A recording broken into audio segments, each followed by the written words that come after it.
धातू आणि अधातू या पाठामध्ये आता आपल्याला अधातूंचे रासायनिक गुणधर्म अभ्यासायचे। यापूर्वी आपण धातूचे रासायनिक गुणधर्म अभ्यासले होते। रासायनिक गुणधर्म अभ्यासत असताना त्या मूलद्रव्यांची इतर मूलद्रव्यांसोबत होणारी रासायनिक अभिक्रिया कशी असते यावर त्याचे रासायनिक गुणधर्म अवलंबून असतात। आणि रासायनिक अभिक्रिया होणं हे त्या मूलद्रव्याच्या अणुअंकाशी निगडित असतं। अणुअंकावरून आपण त्या मूलद्रव्याचं इलेक्ट्रॉन स्वरूपण लिहित असतो। आणि इलेक्ट्रॉन स्वरूपण म्हणजे काय? त्या मूलद्रव्याच्या अणुतील इलेक्ट्रॉनची कक्षेनुसार केलेली वाटणी म्हणजे इलेक्ट्रॉन स्वरूपण। म्हणजेच orbit wise distribution of an electrons are called as electronic configuration. आता पहा, नॉन मेटलची केमिकल प्रॉपर्टीज कशी असते इलेक्ट्रॉनिक कॉन्फिगरेशनची म्हणजे इलेक्ट्रॉन स्वरूपणाची। अधातूंमध्ये इलेक्ट्रॉन स्वरूपण लिहिलं असता त्यांच्या बाह्यतम कवचामध्ये, बाह्यतम कवचाला संयुजा इलेक्ट्रॉन कवच म्हणतात। त्यांच्या संयुजा इलेक्ट्रॉन कवचामध्ये किती असतात संयुजा इलेक्ट्रॉन्स? 5, 6 किंवा 7 इलेक्ट्रॉन्स असतात। अधातूंच्या बाह्यतम कवचामध्ये 5, 6 किंवा 7 इलेक्ट्रॉन्स असतात। म्हणजे ते अष्टक पूर्ण होण्याच्या दृष्टीनं आवश्यक असणाऱ्या संख्येच्या अर्ध्यापेक्षा अधिक असतात। अष्टक पूर्ण होण्यासाठी किती लागतात? 8। त्यांच्या अर्धी म्हणजे किती? 4। आणि त्याच्यापेक्षा जास्त म्हणजे किती? 5, 6, 7 एवढे इलेक्ट्रॉन अधातूंच्या बाह्यतम कवचामध्ये असतात। आणि म्हणून अधातूंचे अणू रासायनिक अभिक्रियेमध्ये भाग घेतल्यानंतर इलेक्ट्रॉन्स डोनेट करतात। इलेक्ट्रॉन्स डोनेट करतात का? नाही। कोण करतं डोनेट? देतात कोण? धातू देतात, धातू। अधातूंचे अणू काय करतात? इलेक्ट्रॉन ऍक्सेप्ट करतात, घेतात। आणि जे घेतात ते कोणते आयन तयार करतात? ऋण आयन तयार करतात। धातूंचं आठवतंय का सांगितलेलं? धातू आणि अधातू यांचं सतत आपण तुलनात्मक दृष्टीनं पाहिलं पाहिजे, तर मग आपण विसरणार नाही, कायम पक्क लक्षात राहील। धातू धन आयन तयार करतात तर अधातू ऋण आयन तयार करतात। आता आपण एक उदाहरण पाहू। नायट्रोजन। नायट्रोजन हे अधातूचं उदाहरण आहे। नायट्रोजनची संख्या यान, याचा अणुअंक आहे 7। अणुअंक म्हणजे काय? परत त्याच्या अणूमध्ये असणाऱ्या प्रोटॉन्स किंवा इलेक्ट्रॉनची संख्या। आता 7 अणुअंक असल्यानंतर याचं इलेक्ट्रॉन स्वरूपण कसं असेल? पहिल्या ऑर्बिट मध्ये 2, दुसऱ्या ऑर्बिट मध्ये किती असतात? आहेत किती? आपल्याकडे 7। म्हणजे दुसऱ्या कक्षामध्ये किती झाले? 5।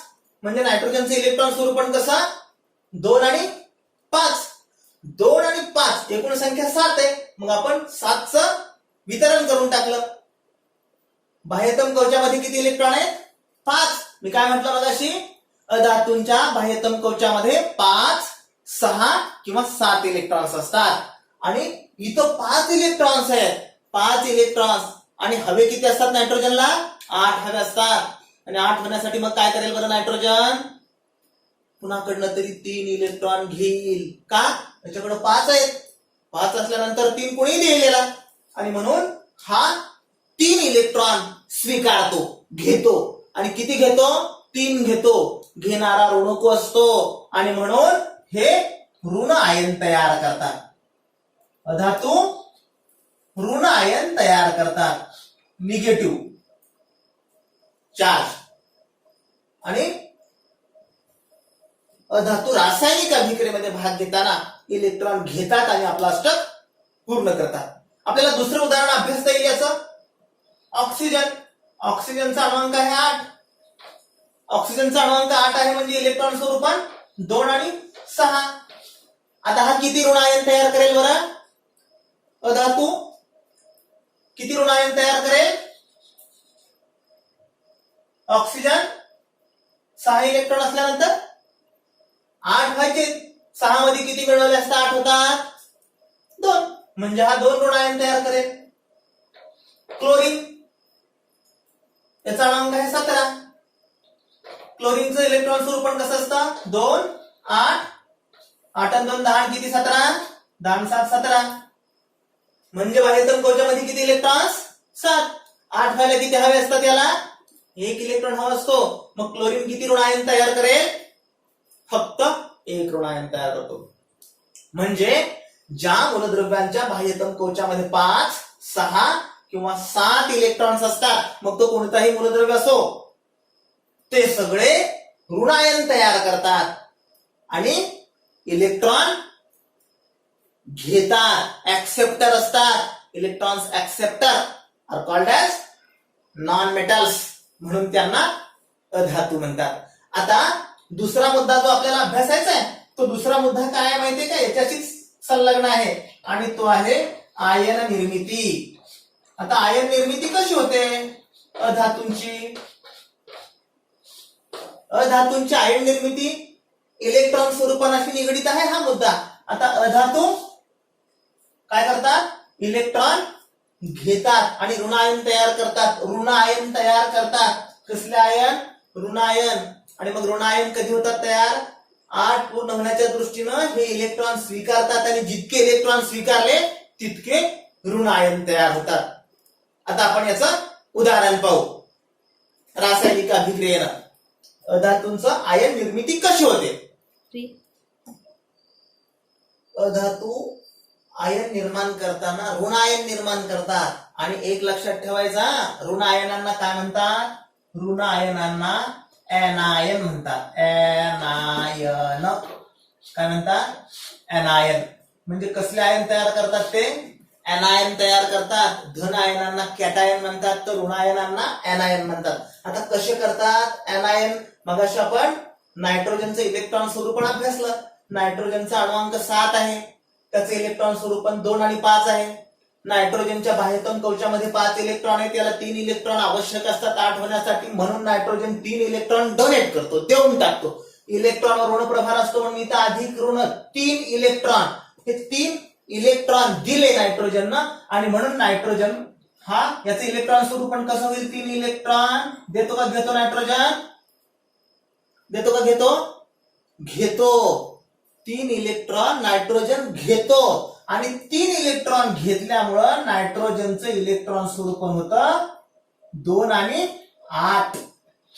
म्हणजे हे 3 इलेक्ट्रॉन घेतले, परंतु आपण इथं ऋण का लिहिलं, कारण त्याच्यावर ऋण प्रभार असतो. नायट्रोजन देत नाही, नायट्रोजन इलेक्ट्रॉन घेणारा अधातू आहे आणि म्हणून त्याचं इलेक्ट्रॉन स्वरूपण होतं 2 आणि 8. आणि किती ऋण आयन तयार झाले नायट्रोजनचे, आयन किती तयार झाले, किती इलेक्ट्रॉन घेतले नायट्रोजननं 3. म्हणून याच्या डोक्यावर ऋण 3 लिहायचं. हे ऋण 3 लिहिलं तरी चालतं, किंवा असे ऋण 1 2 3 असे जरी ऋण 3 चिन्ह दिले तरी सुद्धा चालतं. आता दुसरं उदाहरण आपण अभ्यासलं होतं ऑक्सिजनचं. ऑक्सिजनचं इलेक्ट्रॉन स्वरूपण कसं असतं 2 आणि 6. आता ऑक्सिजनला 8 होण्यासाठी किती इलेक्ट्रॉन हवे असतात 2 इलेक्ट्रॉन हवेत. इथं ऋण का लिहिलं, कारण इलेक्ट्रॉन ऋण प्रभार असतो. 2 इलेक्ट्रॉन हवे आहेत आणि म्हणून ऑक्सिजनचे इलेक्ट्रॉन स्वरूपण कसं होईल अंतिम 2 इलेक्ट्रॉन जर घेतले तर या कवचामध्ये किती होतील ऑक्सिजनच्या 2 आणि 8 होतील. म्हणजे ऑक्सिजन किती ऋण आयन तयार करेल, किती एनायन तयार करेल ऑक्सिजन, किती हवेत 2, म्हणून 2 एनायन तयार करेल. म्हणून इथं असं 2दा ऋण लिहिलं तरी चालतं. ही पण एक पद्धती आहे आणि ही पण एक पद्धती आहे. मुद्दाम असं सांगतोय, इथं ऋण 2 लिहिलं तरी चालतं, असं 2चा आकडा, किंवा असं 2 लिहिलं तरी चालतं. तिसरं उदाहरण आपण अभ्यासू, जे मगाशी अभ्यासलं होतं इलेक्ट्रॉन स्वरूपण लिहित असताना. क्लोरीनचं इलेक्ट्रॉन स्वरूपण कसं असतं 2 8 आणि 7, कारण अणुक्रमांक किती आहे 17. आता क्लोरीनला किती इलेक्ट्रॉन हवेत बरं, किती इलेक्ट्रॉन हवेत असतं कोणासाठी 8 होण्यासाठी अंतिम कवचामध्ये 1 इलेक्ट्रॉन.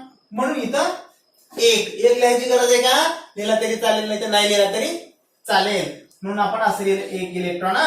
आणि क्लोरीनचं इलेक्ट्रॉन स्वरूप पण कसं होईल शेवटी 2 8 आणि 8 एक इलेक्ट्रॉन घेतल्यामुळं क्लोरीनचं इलेक्ट्रॉन स्वरूप 2 8 आणि 8 आणि किती इलेक्ट्रॉन घेतले क्लोरीननं एक इलेक्ट्रॉन म्हणून क्लोरीनच्या डोक्यावर एक एनायन तयार होईल एक ऋण आयन तयार होईल ऋण प्रभारित आयनांना एनायन म्हणतात हे लक्षात ठेवायचं लक्षात आलं आता आपल्याला तिसरा गुणधर्म अभ्यासायचा आहे रासायनिक तिसरा गुणधर्म अधातूंची ऑक्सिजन सोबत रासायनिक अभिक्रिया आपण अभ्यासलं होतं धातूंचा आठवा धातूंची ऑक्सिजन सोबत रासायनिक अभिक्रिया केल्यानंतर काय होत होतं बरं तयार शाबास काय धातूंची ऑक्साइडे आता कुणाची ऑक्साइडे तयार होतील कुणाची अभिक्रिया पाहिजे आपल्याला अधातूंची मग ऑक्साइडे सुद्धा कुणाची अधातूंची म्हणजे अधातू आणि ऑक्सिजन यांची रासायनिक अभिक्रिया केल्यानंतर अधातूंचे ऑक्साइडे तयार होतात अधातूंचे ऑक्साइडे आता उदाहरणार्थ एक उदाहरण अभ्यासू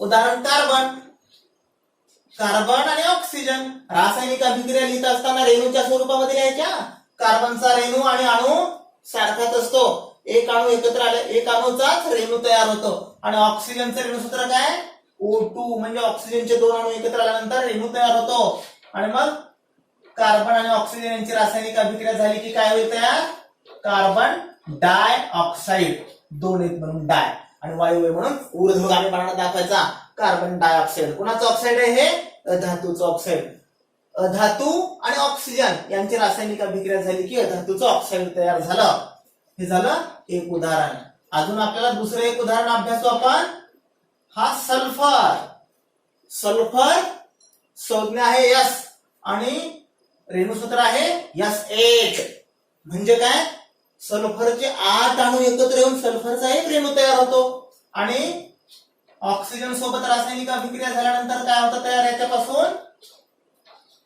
SO2 तयार होतो म्हणजे सल्फर डायऑक्साइड तयार होतो आता पहा रासायनिक अभिक्रिया संतुलित करावी लागेल आपल्याला सर्वाधिक अणू कोणाचे आहेत तिथून सुरू करायचं सल्फरचे किती आहेत 8 आहेत इथं किती आहेत 1 आहेत मग 1 चे 8 होण्यासाठी आपल्याला काय करावं लागेल बरं कसा विचार करायचा 1 ला कितीनं गुणल्यानंतर 8 होतात 8 न म्हणून आपण इथं 8 लिहू सल्फर झाले 8 इथं पण 8 आहे पण इथं 8 लिहिल्यामुळं ऑक्सिजनचे सुद्धा किती झाले 8 आणि हे इथले 2 आणि 8 8 दोन्ही 16 म्हणजे ऑक्सिजनचे किती झाले 16 इथं किती ऑक्सिजनचे 2 आहेत मग 2 ला कितीनं गुणल्यानंतर 16 होतात असा प्रश्न विचारायचा आपण स्वतःला 2 ला कितीनं गुणल्यानंतर 16 होतात 2 ला 8 न गुणल्यानंतर 16 होतात म्हणजे हे 8 ऑक्सिजन ही झाली रासायनिक अभिक्रिया सल्फर सोबतची ऑक्सिजन सोबत रासायनिक अभिक्रिया झाल्यानंतर सल्फर डायऑक्साइड तयार होतो किंवा ही रासायनिक अभिक्रिया याही पद्धतीने लिहितात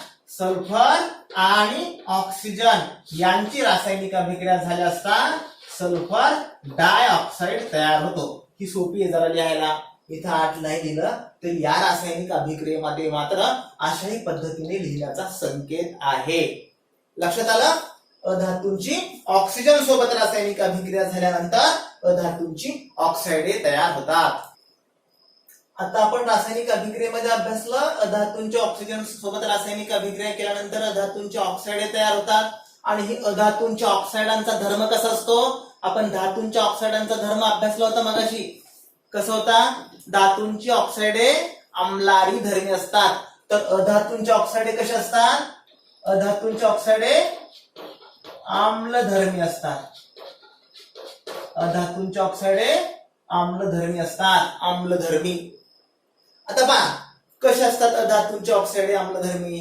अधातूंचा ऑक्साइड अधातूंच्या ऑक्साइडांना आम्लधर्मी ऑक्साइड म्हणतात अधातूंच्या ऑक्साइडांची आता मगाशी आपण अभ्यासलेलं उदाहरण कार्बन डायऑक्साइड अधातूचं ऑक्साइड आहे अधातूंच्या ऑक्साइडची आम्लारी सोबत रासायनिक अभिक्रिया केल्यानंतर आम्लारी सोडियम हायड्रॉक्साइड NaOH हा मॉलिक्युलर फॉर्म्युला रेणूसूत्र सोडियम हायड्रॉक्साइडचं आम्लारी आहे सोडियम हायड्रॉक्साइडची कार्बन डायऑक्साइड सोबत किंवा कार्बन डायऑक्साइडची सोडियम हायड्रॉक्साइड सोबत रासायनिक अभिक्रिया केल्यानंतर ही आम्लारी आहे आम्ल आरी म्हणजे काय आम्ल आरी आरी म्हणजे शत्रू कोणाचा शत्रू आम्लाचा शत्रू म्हणजे आम्लारी आणि अधातूंच्या ऑक्साइडांची आम्लारी सोबत रासायनिक अभिक्रिया केल्यानंतर क्षार आणि पाणी तयार होतं. आता क्षार आणि पाणी तयार होतं Na2CO3 आणि पाणी तयार होतं H2O. हे काय सोडियम कार्बोनेट. सोडियम कार्बोनेट आणि पाणी तयार होतं. हा सोडियम कार्बोनेट म्हणजे काय? आई कपडे धुण्यासाठी वापरते तो सोडा म्हणजे सोडियम कार्बोनेट तयार होतो. आता पहा रासायनिक अभिक्रिया संतुलित आहे का? इतर रासायनिक अभिक्रिया संतुलित नाही. आता आपल्याला रासायनिक अभिक्रिया संतुलित करावी लागेल. तुम्ही करणार तर करून दाखवू. सुरुवात कुठून करायची? सर्वाधिक अणु कोणाचे तिथून सुरू करायची.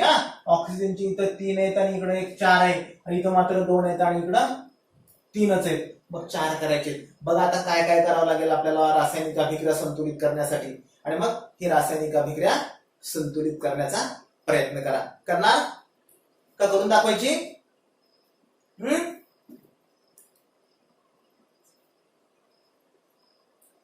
बघा ही रासायनिक अभिक्रिया तुम्ही संतुलित करा. ठीक आहे. त्यानंतर अधातूंच्या ऑक्साईडांची पाण्यासोबत रासायनिक अभिक्रिया झाल्यानंतर काय होतं? आपल्याला पुढचा गुणधर्म अभ्यासायचा आहे. अधातूंच्या ऑक्साईडांची, कुणाची? या ऑक्साईडांचीच. अधातूंच्या ऑक्साईडांचीच पाण्यासोबत रासायनिक अभिक्रिया झाल्यानंतर. आता पहा हे अधातूचं ऑक्साईड आहे कार्बन डायऑक्साईड. अधातूच्या ऑक्साईडची पाण्यासोबत रासायनिक अभिक्रिया झाली. पाण्याचा मॉलिक्युलर फॉर्म्युला H2O रेणुसूत्र. आणि पाण्यासोबत जर रासायनिक अभिक्रिया झाली तर काय तयार होतं? कार्बोनिक आम्ल तयार होतं H2CO3. याला कार्बोनिक आम्ल म्हणतात. आणि हे कार्बोनिक आम्ल सौम्य आम्ल आहे. कधी?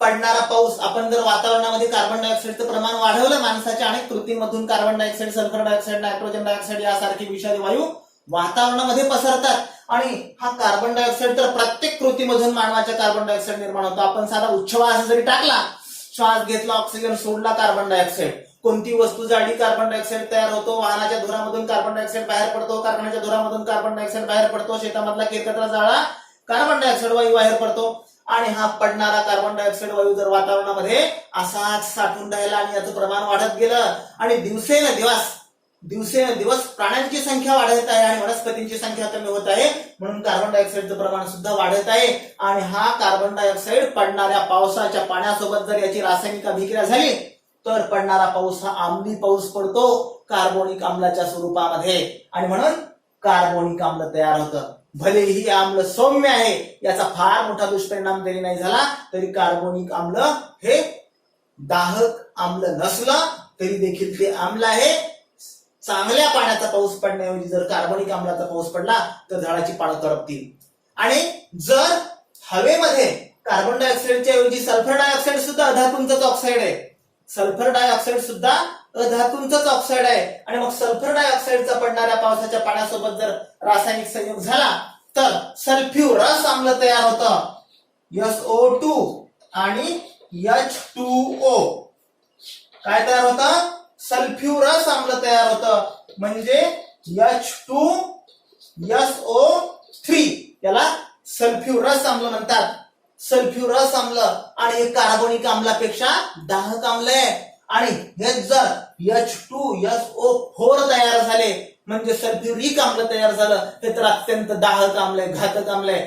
जर वनस्पतींच्या पानावर पडलं तर वनस्पतींची पानं करपतात. माणसांच्या शरीरावर किंवा प्राण्यांच्या शरीरावर पडलं तर प्राण्यांना त्वचेचे अनेक विकार होतात, अंगाला खाज येते, अंगावर चट्टे येतात. याही पुढचा दुष्परिणाम म्हणजे त्वचेचा कर्करोग होण्याची संभावना सर्वाधिक असते.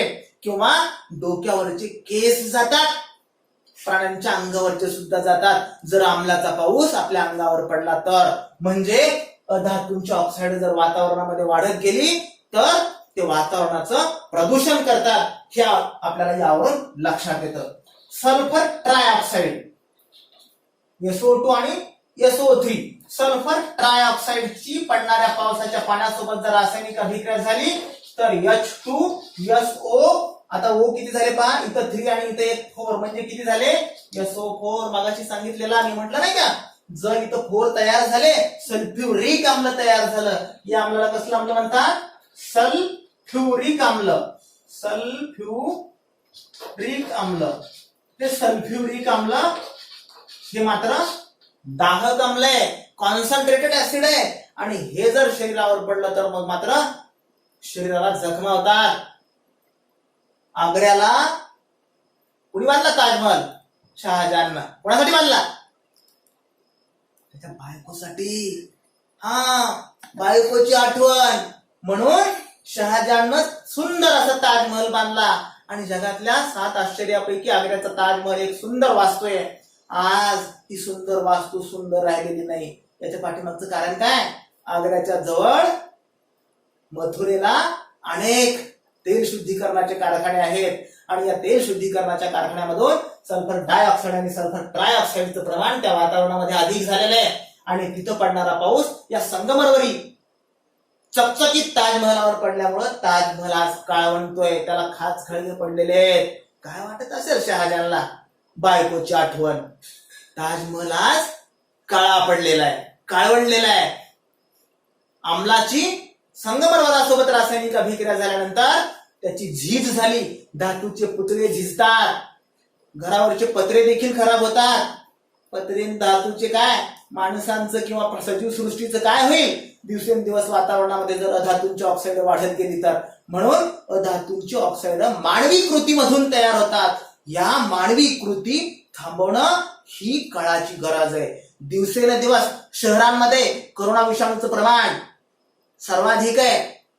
अगोदर बाहेरच्या देशामध्ये होता, मुंबईला आला, पुण्याला आला, आता आपल्या लातूरला सुद्धा येतोय, आलाय लातूरमध्ये, आता आपल्या शेजारच्या गावामध्ये सुद्धा हे विषाणू आलेले आहेत. जिथं जिथं वातावरणाचं प्रदूषण अधिक आहे तिथल्या शहरांना हा फटका अधिक बसलेला आहे. म्हणजे वाढत्या प्रदूषणाचा फटका एकूण जीवसृष्टीचा संहार करणार आहे, हे आपण लक्षात घेणं गरजेचं आहे. म्हणून अधातूंचे ऑक्साईड वातावरणामध्ये वाढू न देण्यासाठी मानवानं म्हणजे आपण सर्वांनी थोडा थोडा का असेना परंतु प्रयत्न करणं गरजेचं आहे. यासाठी आपल्याला आपली जीवनशैली बदलावी लागेल. आज आपण ज्या पद्धतीनं जगतो ती पद्धती थोडी का असेना परंतु सोडायला हवी, हे शिकण्या पाठीमागचा उद्देश आहे. हे झालं अधातूंच्या ऑक्साईडांची पाण्यासोबतची रासायनिक अभिक्रिया. आता पुढचा मुद्दा आहे अधातूंची आम्लासोबतची रासायनिक अभिक्रिया. धातूंच्या आम्लासोबत रासायनिक अभिक्रिया झाल्यानंतर काय तयार झालं होतं? हायड्रोजन वायू तयार झाला होता. अधातूंची आम्लासोबत रासायनिक अभिक्रिया झाल्यावर काय होतं? काहीच होत नाही. अधातूंची विरल आम्लांसोबत रासायनिक अभिक्रिया होत नाही, हे लक्षात ठेवायचं. या ठिकाणी अधातूंचे रासायनिक गुणधर्म संपले. व्यवस्थित अभ्यासा. रासायनिक अभिक्रिया संतुलित कशा कराव्या हे काळजीपूर्वक पहा. ही रासायनिक अभिक्रिया तुम्ही घरी संतुलित करायची आणि बाकीच्या रासायनिक अभिक्रिया वारंवार लिहून काढा. जर एखादा मुद्दा समजला नसेल तर हा व्हिडिओ वेळ प्रसंगी थांबवा, पॉज करा, लिहून घ्या, समजून घेण्याचा प्रयत्न करा आणि धातूंचे रासायनिक गुणधर्म अभ्यासा.